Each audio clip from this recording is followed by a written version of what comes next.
Open your Bible in the book of 1 Kings. 1 Kings, chapter 9.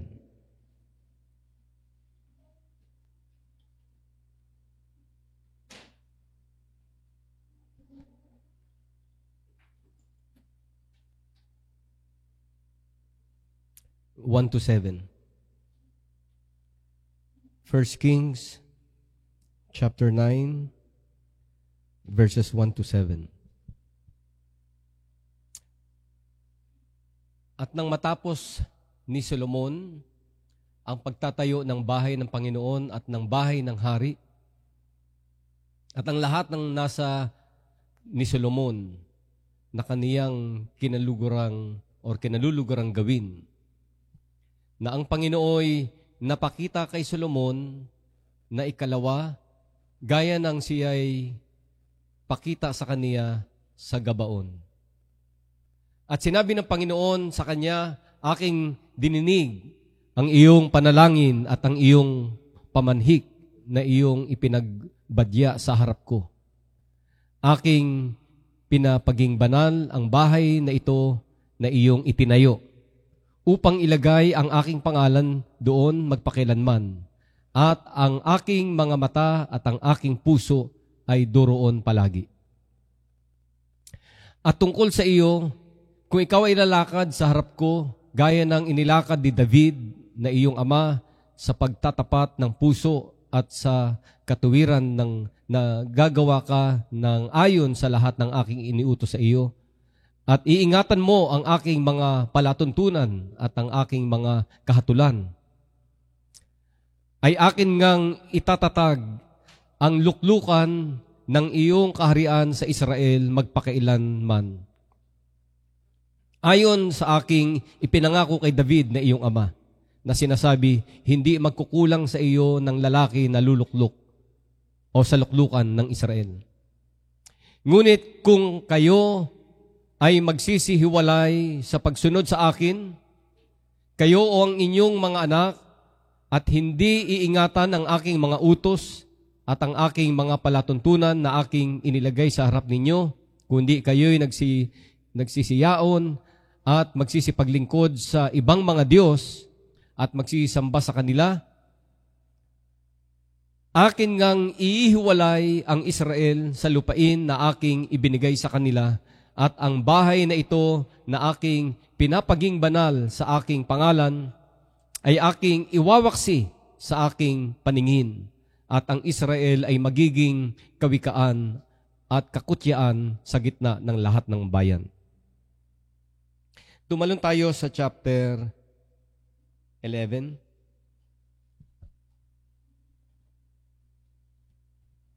First Kings, chapter 11. Verse 1.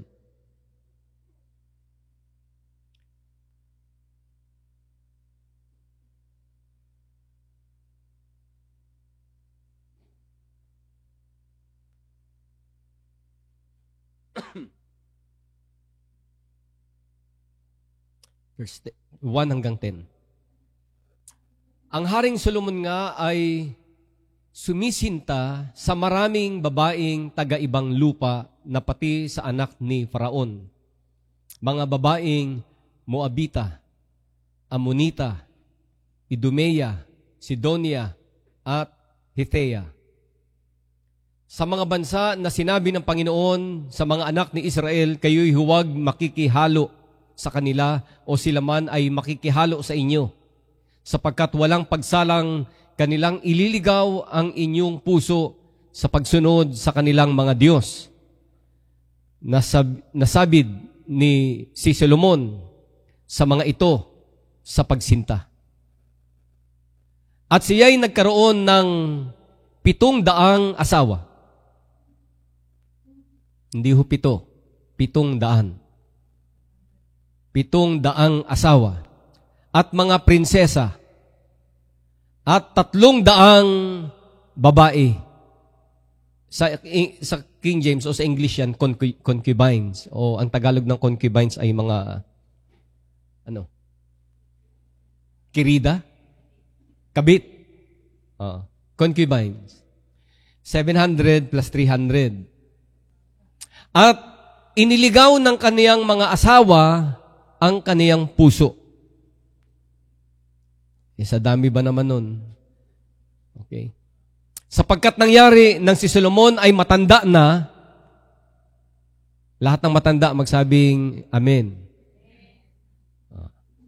Pero ganun ba katanda si Solomon noong time na yan?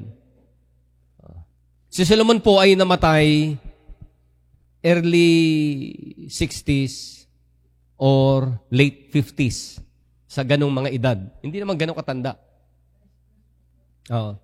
Sino bang hindi mamamatay ng maaga niyan? Yung isa lang nga lang asawa mo may stress ka na Ay ito 700 tapos 300 pa nakabit. Nung matanda na daw si Solomon, ano nangyari? Iniligaw ng kaniyang mga asawa ang kaniyang puso sa ibang mga Diyos. At ang kaniyang puso ay hindi naging sakdal sa Panginoon niyang Diyos, na gaya ng puso ni David na kaniyang ama.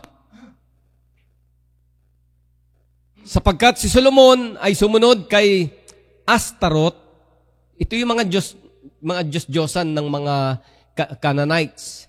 Yung Canaanites, yan yung yung lupang pangako na may mga maliliit na kingdoms dyan or tribe na bawat tribo na yan ay may kani-kaniya silang mga patron o Diyos. At isa sa Diyos dyan, sa Kanaan na yan, ay si Astaroth, Diyosa ng mga Sidonian. At kay Milcom, nakarumal-dumal ng mga Amonita o Diyos ng mga Ammonites. Okay? At gumawa si Solomon ng masama sa paningin ng Panginoon. At hindi sumunod na lubos sa Panginoon na gaya ng ginawa ni David na kaniyang ama. Nang magkagayoy, ipinagtayo, ito yung worst, ipinagtayo ni Solomon ng mataas na dako si Chemos, nakarumal-dumal ng Moab, Diyos ng Moabita, sa bundok na nasa tapat ng Jerusalem, at si Moloch, nakasuklam-suklam ng mga anak ni Amon, Diyos ng mga Amonita. At gayon ang ginawa niya sa lahat niyang asawang mga taga-ibang lupa na nagsunog ng mga kabangyan at naghain sa kani-kanilang mga Diyos. Okay. At ang Panginoon nagalit kay Solomon dahil sa ang kaniyang puso ay humiwalay sa Panginoon, sa Diyos ng Israel na napakita sa kaniyang makalawa. Yung unang binasa natin sa chapter 9, di ba nagpakita ang Diyos kay Solomon at naipag-usap sa kanya ng personal? Pangalawa na yun. Ibig sabihin talagang at early years of his career as a king, talagang ang Diyos ay nakipag-usap sa kanya. At maganda yung kanilang relasyon. Kaya nagalit yung Panginoon kasi tumalikod siya. At siya ay sumunod sa iba't ibang mga Diyos. At hindi niya iningatan ang utos ng Panginoon. Okay. At siya ay nag-utos sa kaniya tungkol sa bagay na ito, na siya ay huwag sumunod sa iba't ibang mga Diyos, ngunit hindi niya iningatan ang iniutos ng Panginoon. Manalangin muna tayo mga kapatid. Purihin ka, Amang Banal, pagpalain mo ang iyong mga salita, mangusap ka po sa amin at ipaunawa mo sa amin ang mensaheng nasa likod ng mga talatang ito, upang kami matuto at upang kami ay magpahalaga sa iyong mga utos, na habang kami nabubuhay ay manatili kaming tapat na naglilingkod sa iyo. Panginoon, pagpalain mo po ang bawat isa. Hiniling ko ito sa iyong makapangyarihang pangalan. In Jesus' name we pray. Lahat magsabing Amen. Makapo na po kayo, mga kapatid. Pwede bang malaman, makita kung sino rito yung mga nasa edad 39, 40, 41? Tayo. 39, 40, 41. Okay. Ilan taong ka, Brother Joshua? 39. Brad, ilan taong ka? 40? Okay. Brother JM? 40. Okay. Sister Grace? 39. Sister Leia? 39. Sister Durisa? 42. Okay. Yung iba ay umamin ng edad, ano? O sige, God bless you. Okay. So, ilan lang yung mga 40s pala dito? Okay? Karamihan siguro, tingnan lang natin. 39 pababa, tayo. 39 pababa. 38 pababa pala. 38 pababa. Okay, tayo. 38 pababa. Tayo. Magkonting survey tayo. 39, age 39 pababa. Hanggang bata. O, tayo kayo. Okay. Tingnan natin kung sino yung marami. Okay? Okay, salamat. More than half. Sino naman yung 42 pataas? 42 pataas.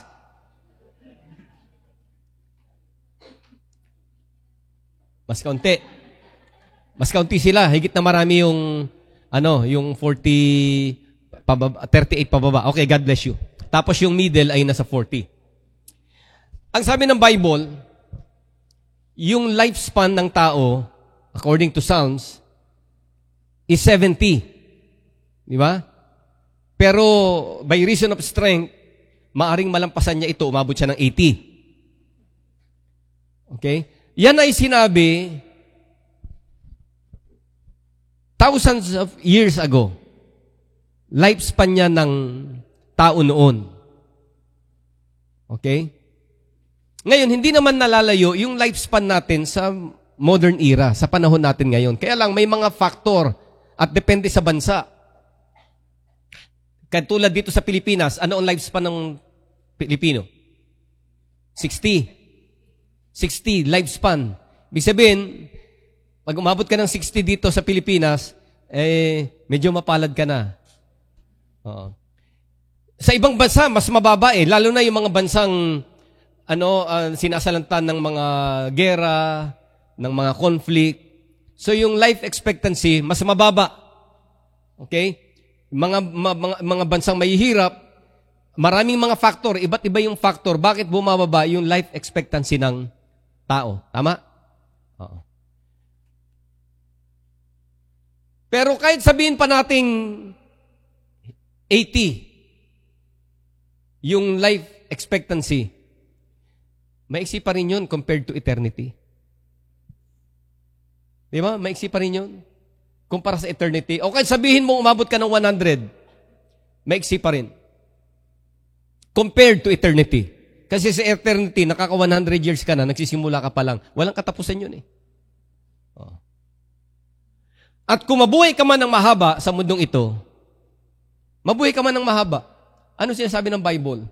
Dumadami din yung mga kabalisahan. The more you grow older. Tama ba? Maaring makapagpahinga ka na sa pag-aaral dahil nakapagtapos na yung mga anak mo. Maaring makapagpahinga ka na sa mga financial obligation mo dahil nagpe-pension ka na lang. Pero may susunod na challenges sa buhay ng isang elderly, di ba? Ano yun? Yung health. Yung kalusugan. Kaya kulong tayo sa ganung sitwasyon. Okay? Kahit gaano pa kahaba ang itagal natin sa mundong ito o kahit gaano pa karami yung pera natin, hindi tayo makakawala doon sa mga pagsubok na pagdadaanan ng tao. So, walang edad na pinipili. Pero merong sinasabing, life begins at 40. Bakit nga ba life begins at 40? Sino bang nagsabi nito? Bakit life begins at 40? Sa Bible, number 40 is a significant number. Okay? Marami tayong mababasang mga 40 sa Bible. Halimbawa, 40 days and 40 nights. Umulan, di ba, sa time ni Noah. Okay? Nagkaroon ng pagkalipol. Nagkaroon ng distraction. Another example ng 40, si Moses, nakapatay ng Egyptian at the age of 40 at tumakas siya sa Midian, nanirahan siya roon for another 40 years. Then at the age of 80, siya tinawag ng Panginoon para i-deliver yung Israel sa Egypt. Okay? And he spent another 40 years of his life leading the Israel doon sa wilderness. Okay? Yung Israel sa wilderness, ilang taon sila? 40 years din. Okay? And on the 41st year, pumasok sila doon sa promised land. So, 40 years. Ang ating Panginoon Kristo, bago pumasok at nagsimula sa kanyang ministry, ay nag-ayuno siya ng 40 days. At pagkatapos ng 40 days, siya ay malapit na mag-breaking, siya ay tinukso ng tempter ni Satan. Okay, pero siya po ay nagtagumpay. So, yung number 40 ay merong message na ibinibigay po sa atin. Generally, symbolizing a period of testing, trial, and then finally, triumph. The number 40 can give significance to new life, new growth, transformation, and a change from one great task to another great task. Kaya life begins at 40. Okay. Kasi ito daw yung edad na kung saan maaring maranasan mo yung mga malalaki at mabibigat na challenges sa buhay. Okay. Pero, ano yun? Kala ko may angel eh. Pero ito rin yung panahon na kung saan maari kang magtagumpay at malampasan mo yung mga challenges na yun. Okay. At ang edad na 40, ito rin yung edad na kung saan ay nagre-reflect ka at sinusukat mo ano yung mga naging accomplishment mo in the past at ano pa yung dapat mong maabot in the future. Kasi ito yung edad na kung saan more than halfway ka na ng lifespan mo. Kung ang lifespan ay 70, yung 40, ano na yan? May higit kalahati ka na. At nare-realize mo na hindi ako magtatagal. Kung ang lifespan ng tao ay 70, ano na yung narating ko ngayon? Ano yung mga regret ko? Ano yung mga hindi ko nagawa na dapat ngayon ay na-accomplish ko na?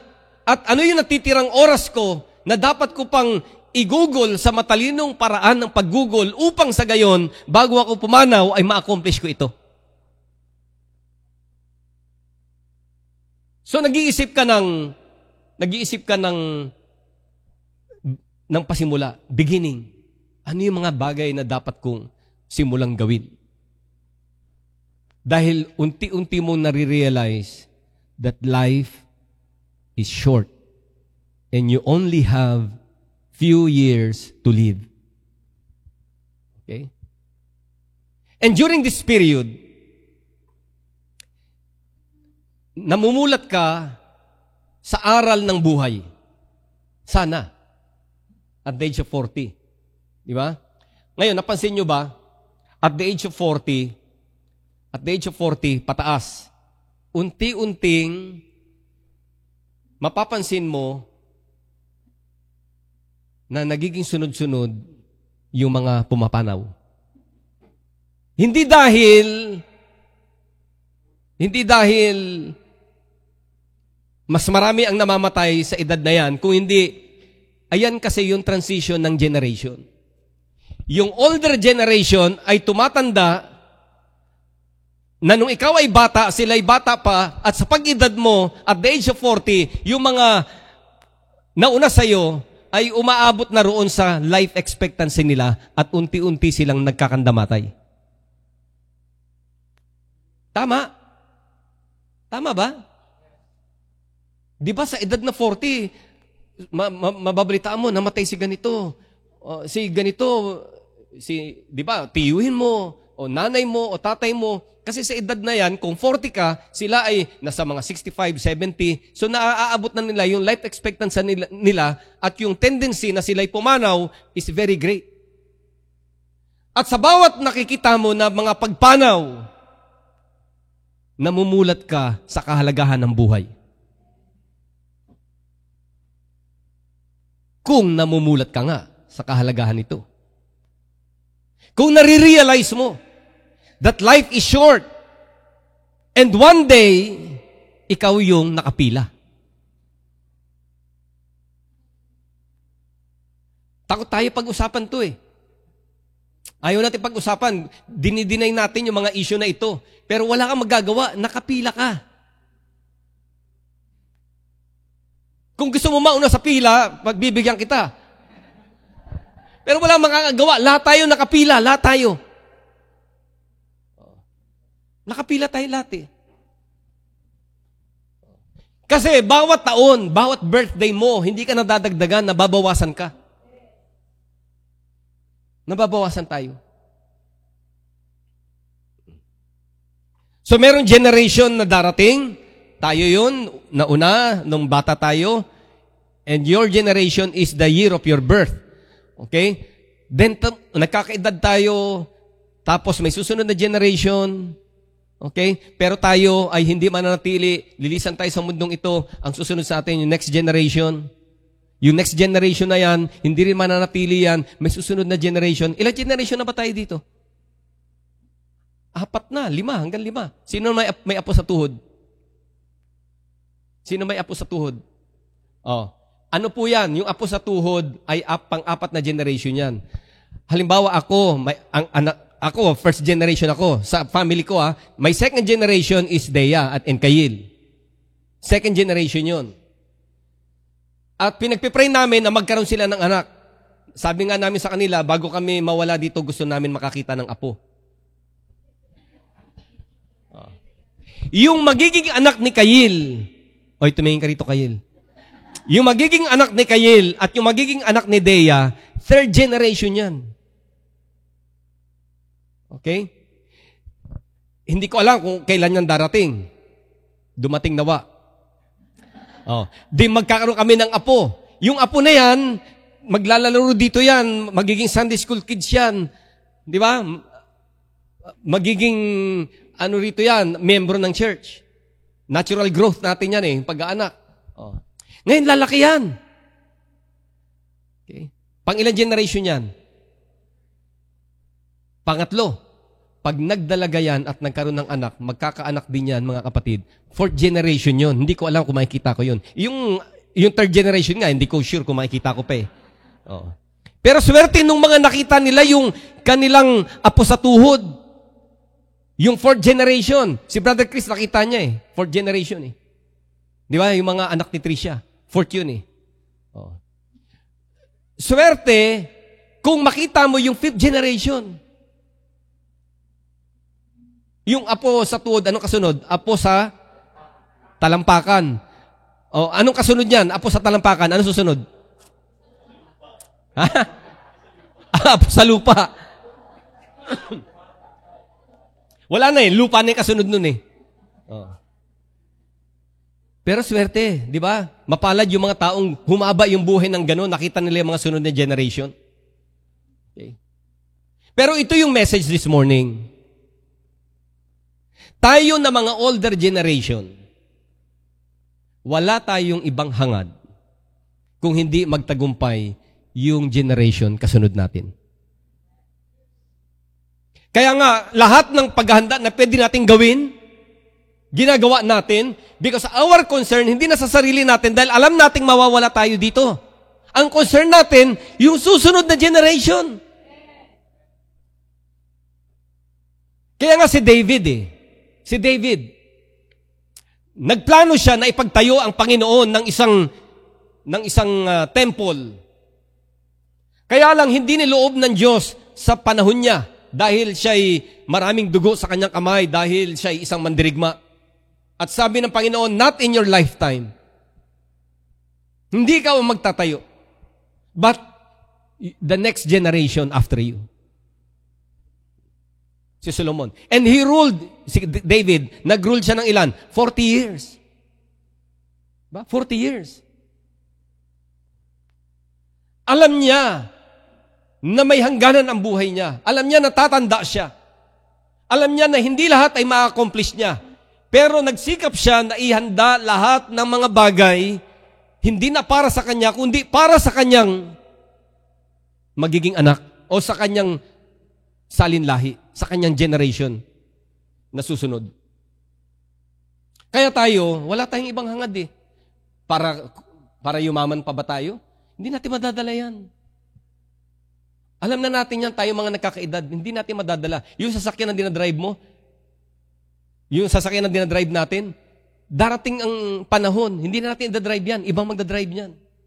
Yung room na tinutulugan natin, 30 years from now, maring iba na natutulog dyan. Yung titulo na nakapangalan sa'yo, ng lupa, na ipinaglalaban mo, at may ipagpatayan ka dahil sa titulo na yan, na 60 square meter. Makipagpatayan ka sa 60 square meter at gusto mo nakapangalan sa'yo? Hindi mo yan mapapakinabangan. Hindi yan mapupunta sa'yo. Mamamatay ka, mawawala tayo. Pero para kanino yan? Sa susunod na generation. Sa susunod na generation. Kaya tayo, ito na yung concern natin Tayo man nagkakaedad. Inihahanda natin. Pinag-uusapan natin. Okay. Pero kung meron mang bagay na dapat higit nating paghandaan, na mas higit kaysa mga material na bagay o sa mga legacy na iiwan natin o sa ipapamana natin sa ating anak. Sister Lisa, ano ba pwede natin pamana sa kanila? Values. Daya, hika. Ikaw naman, dahil papamana, hika pa. Anong pwedeng pamana? Material. Sa'yo na yung mga sapatos kung may iwan. Yung sasakyan, ikaw na mag-drive. Karag-karag na. Yung bahay, mag-usap kayo ni Dea. Yung aso sa'yo na si Kinsey, sa kanya si Chippy. Marami kaming pwedeng material na ipamana. Maliliit lang. Anong value nun? Diba? Maliban lang kung milyonaryo kami. Kaya lang, sino ba sa atin merong ganyang maipapamanang malaking halaga? Meron? Pero alam nyo, ang pinakadakilang bagay na pwede nating ipasa at ipamana sa ating mga anak sa susunod na generation, walang iba kung hindi ang Panginoong Diyos. Walang iba kundi ang Kanyang salita. Walang iba kundi ang values. Walang iba kundi ang pananampalataya. Dahil ito lamang ang tanging yaman na hindi mananatili sa mundong ito. Na hindi lang mananatili sa mundong ito, bagkus mananatili hanggang doon sa kabila.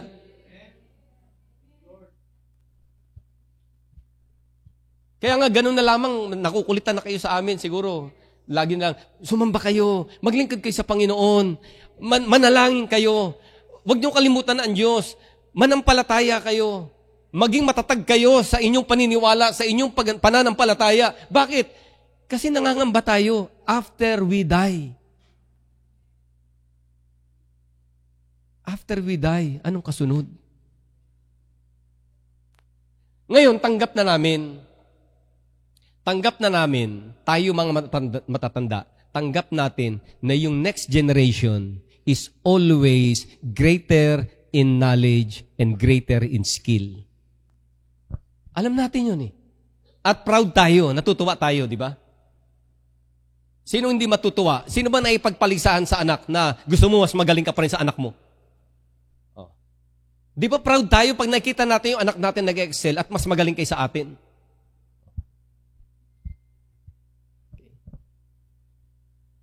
At dapat ganon. Pero tandaan po natin ito. Although desire natin yung mga magulang, gusto natin yung anak natin mas greater sa atin.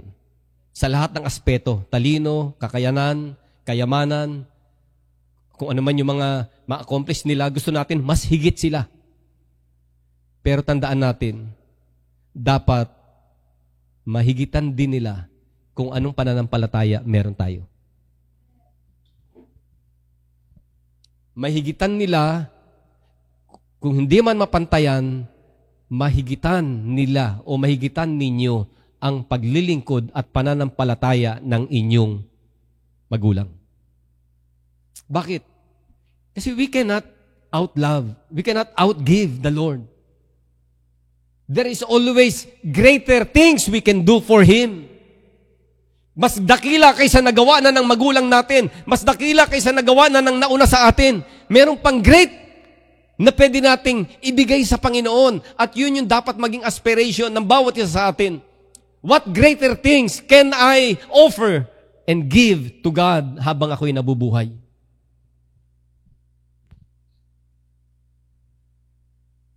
Kasi kung babalikan natin yung kwento, David, then Solomon. Ano yung greater things kay Solomon? Di hamak na mas magaling si Solomon pagdating dito.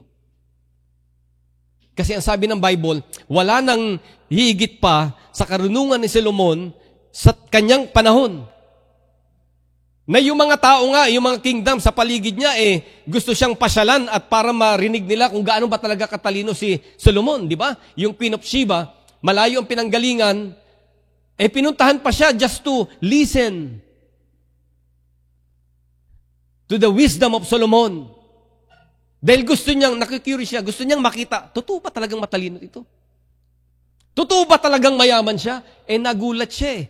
Nung makita niya, ang sabi niya, yung mga narinig ko pala ay kalahati lamang ng iyong kadakilaan. Kaya si Solomon ay magaling Okay? Bata ito si Solomon. Bata. Naging hari si Solomon, according to scholars, late teens or early 20s. Ilang taon yun? Sabihin na natin 19 years old o early 20s, mga 21, 22. Para maka-accomplish ka ng great task, kinakailangan magaling ka, matalino ka. Pero nyo, at early age, nagpatayo siya, palasyo at temple. Palasyo at temple. At sa kanyang panahon, na-please niya ang Diyos sa early years ng kanyang career. At siya'y nag-offer sa Diyos ng hindi lang pira-piraso, kundi libu-libong mga offering.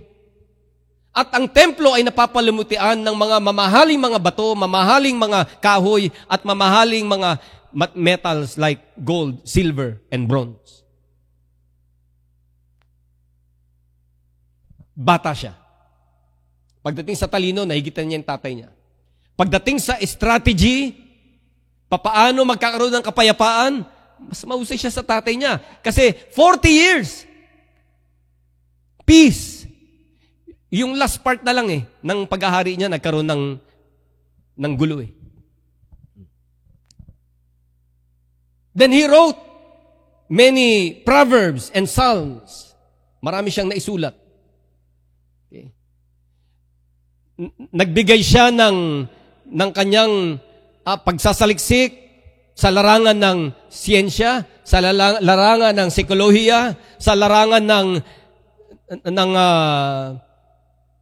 ng geography, at iba't iba pang field of science. Dahil magaling siya. Matalino. Kaya lang itong nakakalungkot. Hindi niya nahigitan yung pagiging reliyoso at pagiging makadiyos ng kanyang ama. Si David maraming asawa rin. Pero yun, higitan ni Solomon. Ang dami. So ano naging pagbagsak ni Solomon? Ano ang naging pagbagsak ni Solomon? Yung mga huling yugto ng buhay niya. Saan siya bumagsak? Alam niyo, itong problema, minsan sa sobrang talino, pag sobrang talino, minsan yung theology, nababago Siguro, ang gumana sa kanya, yung mga, yung mga sariling kaisipan na lang at human explanation Okay? Siguro, nagkaroon siya ng kaisipan na, Diyos din naman ang pinatutungkulan nito. Mantakin mo, nagpatayo siya ng napakaraming mga dambana para sa Diyos-Diyosan ng kanyang asawa. Paano na-twist yung kanyang kaisipan? patungkol sa pagsamba sa Diyos. Samantalang siya'y lumaki sa aral. Lumaki siya na anak ng hari, na merong nagtuturo sa kanya, merong nag-aasikaso sa kanya. Lumaki siya sa kautusan ng Diyos. Okay? Pero bakit sa huling yugto ng buhay niya, ay doon pa siya tumalikod sa Panginoon? At sumamba sa mga Diyos-Diyosan. At nag-alay pa. At ang sabi ng Bible sa talatang binasa natin, hindi siya lumakad sa lakad ng kanyang ama. Kung buhay si David sa time na yon, ano sa tingin niyo maramdaman ni David? Frustration yun. Sampal. Kahihiyan. Di ba? Kasi walang magulang na ahangarin niyang mapasama ang kanyang anak. At ang tanging hangad natin ay mahigitan pa nila tayo sa lahat ng bagay. Kayamanan, karunungan, skill, accomplishment, at higit sa lahat, paglilikod sa Panginoon. And this is our heart's desire. Ito yung gusto natin. Ito yung gusto natin. Aminado tayo, mas magaling sila eh. Pagdating sa debate, kayo ba, nakapag-debate na kayo sa anak ninyo? Minsan nga, tumatahimik ka na lang eh. Natatameme ka eh. Di hamak na mas magaling sila. Di hamak na mas marami silang alam. Ito, Sister Lisa lang eh. Minsan, dinadaan na lang sa tapang at saka sa sigaw eh. Pero talagang wala eh. Minsan, pag mga discussion na eh, talagang magaling sila eh. Magaling. Minsan, ginagamit na lang natin sa authority tsaka sa gulat. Tumigil! Pero totoo nun, talo ka. Magaling sila. Matalino. Pagdating sa technology, wala. Maalam yung mga yan. Technology, magagaling sila.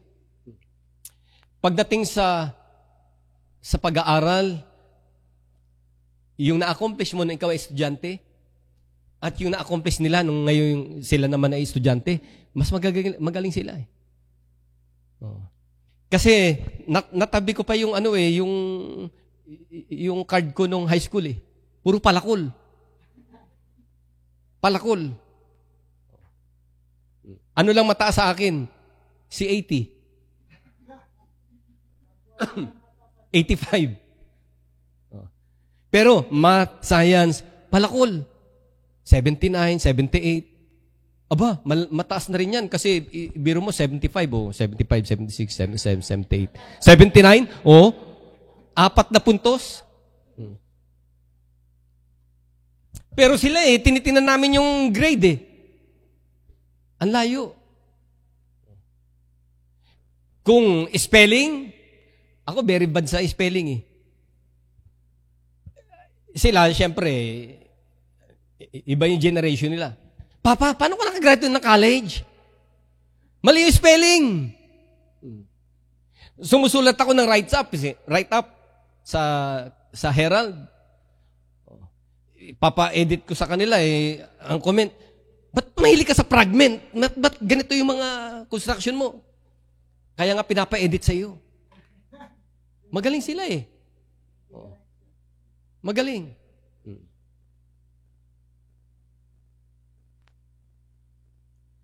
Kaya lang ito ngayon. Yung mga galing na yan, yung mga husay na yan, temporary. Temporary yan. Lumilipas yan. Hindi yan nadadala sa kabila. Pansamantalang magkakaroon ka ng feeling of pride. Di ba? Sarap ng pakiramdam, may nakasabit sa wall. Di ba? Masarap pakiramdam na may mga medal na nakasabit. Mula grade 1 ka hanggang high school, hanggang mag-college ka, meron kang mga honor at nakasabit sa dingding. Sino rito yung mga anak nyo maraming sabit? Kung walang sabit, sasabitan natin. Di ba? May mga sabit ka, tapos mga certificate. Di ba? Achievement. Diploma. Yung mga degree. Tapos hindi pa na-satisfied, nag-masteral, nag-doctoral, another credentials. Tapos yung trabaho nila, bata pa lang sila, samantala tayo noon, yung sweldo natin ay kakarampot, pero sila, iba yung kanilang kinikita. Mas malakas sila kumita. Okay yun, masarap yun sa pakiramdam ng magulang, di ba? Na higitan mo yung magulang mo. Okay. Pero the message of the Lord today, wag mong hintayin yung 40 years para sabihin mong life begins at 40. Ngayon pa lang, pag-usayin mo na yung mga bagay na dapat mong pag-usayin. Equip mo yung sarili mo sa mga magandang bagay. Maging matalino ka, maging mahusay ka. Pero higit sa lahat, maging mahusay at magaling ka rin sa pananampalataya at paglilingkod sa Diyos. Hindi mo kailangang hintayin yung right time na sasabihin mong at the age of 40, life begins at 40. At magkakaroon ako ng new beginning. Magkakaroon ako ng fresh start. No. Ito yung takdang araw at panahon. Now is the time. Kung pinaghahandaan mo at pinag-uusayan mo yung mga bagay na pansamantala at hindi mo madadala sa kabila, lalo mong higit na pag-usayan yung may kaugnayan sa eternity. And that is your faith. Yan yung pananampalataya mo. Yan yung paglilingkod mo sa Diyos. At mas maganda, pagdating doon sa kabila, yung mga gawa mo sumusunod sa iyo. Diba? Yung mga accomplishment mo, mga spiritual accomplishment mo, sumusunod sa iyo. Tandaan natin, maturity is not measured by number of years. Hindi porket matanda ka na, matured ka na. Maturity is measured by your accomplishment. Mas magandang tingnan na sa murang edad mo, ginagamit ka na ng Diyos. Di ba? At early age. Samuel, ilan taon si Samuel? Bata pa lamang, matapos siyang awatin sa kanyang ina, dinala na siya sa templo. Ilang taon ba yung inaawat? Kadalasan? 4? 5? Oh. Nung matapos siyang awatin, dinala siya sa templo. Alam niyo bakit siya dinala sa templo? Kasi yung nanay niya, di ba, hindi mabuntis, baog. Tapos nagpe-pray. Kasi yung social pressure during that time, pag wala kang anak, parang kang curse. Parang kang na-curse. Pag wala kang anak. Kaya yung social pressure noon, time na yon, ganun katindi, kailangan magkaanak ako or else ang tingin sa akin ng mga tao ay sinumpa ako ng Diyos. So, araw-araw, naroon siya sa templo, nagpe-pray. Nabigyan siya ng anak. Hanggang sa dumating siya sa realization na ngayon maglulong ako ng anak hindi para sa sarili ko at masatisfied yung sarili ko against social pressure. But now, I will desire a child so that it will give glory to God. Yung desire niya, hindi na para sa sarili niya eh. Yung desire niya para sa pamagitan ng batang ito. Ito ay sa Diyos. Ito ay magbibigay kapurihan sa pangalan ng Panginoon Diyos. Ilang taon siya? Matapos siyang awatin ng kanyang ina. Pagkatapos nun, dinala na siya sa templo at ibinigay na sa Diyos. So bata yun. Bata pero at early age, may accomplishment. May nagawa sa Diyos hanggang sa siya'y tumanda. Naniniwala ako, marami ritong kabataan na meron kayong potential, meron kayong kakayanan, hindi lamang sa mga bagay na may kaugnayang secular, meron kayong potential na makapagbibigay kapurihan at kaluwalhatian sa Diyos. Kaya wag niyong ilayo ang inyong sarili. Wag niyong sabihin na bata pa ako o meron pa akong panahon pa naman na bumalik. Hindi. Ngayon, habang may lakas, Habang bata pa nga, lalo nating inilalapit ng sarili natin. At tayo mga magulang, wag nating sabihin, you're too young. Bata ka pa, sa susunod na. No, i-push niyo yung anak ninyo. Itulak niyo yung anak ninyo sa paglilingkod sa ating Panginoon. Dahil kung hindi ngayon, at kung hindi yan magiging malalim, at kung hindi yan magdededicate ng buhay niya ngayon, mahirap na kapag yan ay nagdalaga. Mahirap na pag yan ay nagdalaga.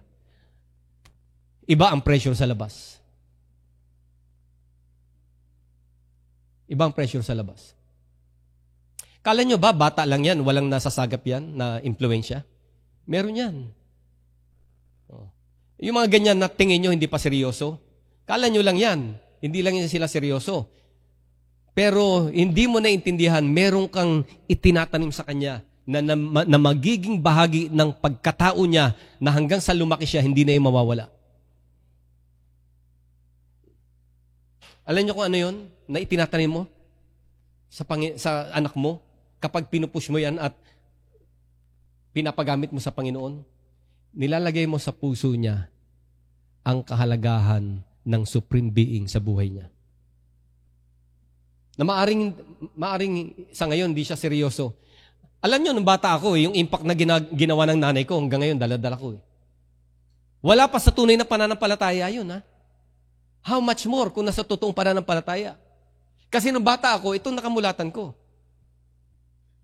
Yung nanay ko, tuwing birthday ko, dinadala ko sa Quiapo. Hindi uso sa amin yung mga handa-handa. Nakita nyo ba na lumaki yung mga anak namin, hindi naman kami nagpatawag ng party. Nag first birthday yung mga yan, walang mga party-party sa amin. Di ba kadalasan, pagdating ng 7 years old, di ba may handa. Tapos, another handa dyan kapag nag-teenager na. Tapos, debut.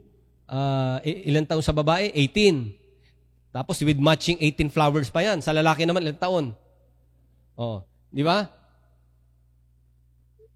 Hindi sila lumaking ganon. Yung nanay ko, ganon din noon. May simpleng, minsan handa pag meron, pero ang lagi ginagawa ng nanay ko, pag birthday ko, dinadala ko sa Quiapo. Memory na tanim. Yung pagiging makadiyos.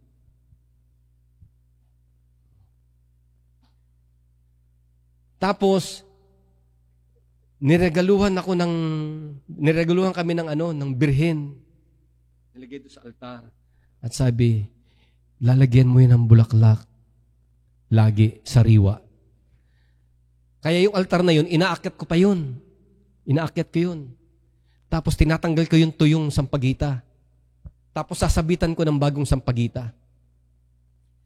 Pag ako nagkamali, si nanay, matindi yun eh. Kukuha yun ng asin, kung hindi asin, munggo. Tapos, ilalagay doon sa harapan ng altar at paluluhurin ka, nakaganon ka sa altar.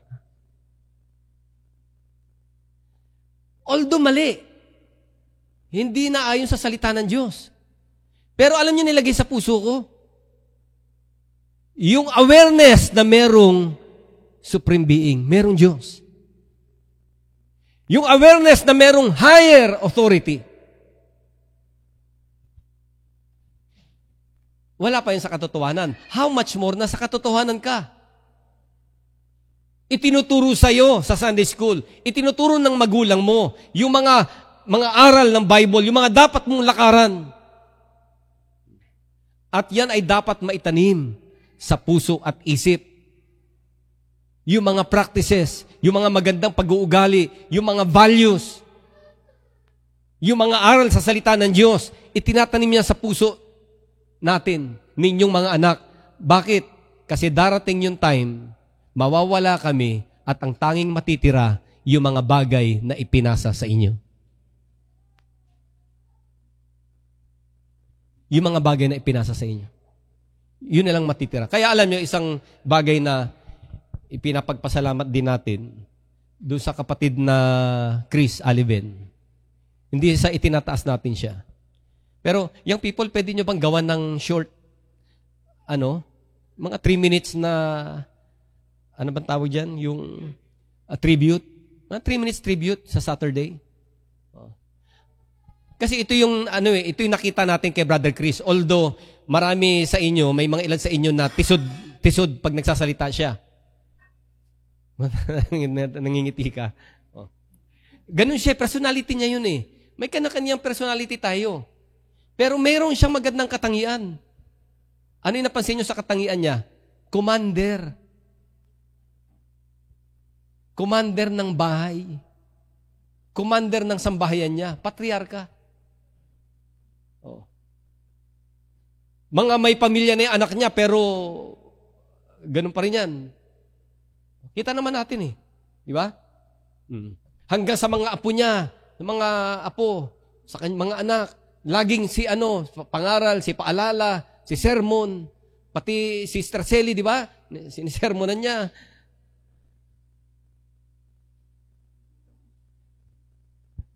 Pero tingnan nyo, mula na siya makonvert sa Saudi hanggang makabalik dito, di ba? Yung inakay niya yung pamilya niya, silang mag-asawa. Ngayong wala na siya, sino ang magtutuloy-tuloy nun?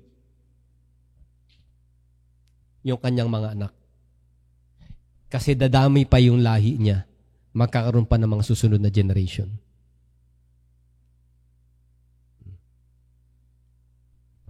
Tumingin ka sa anak mo.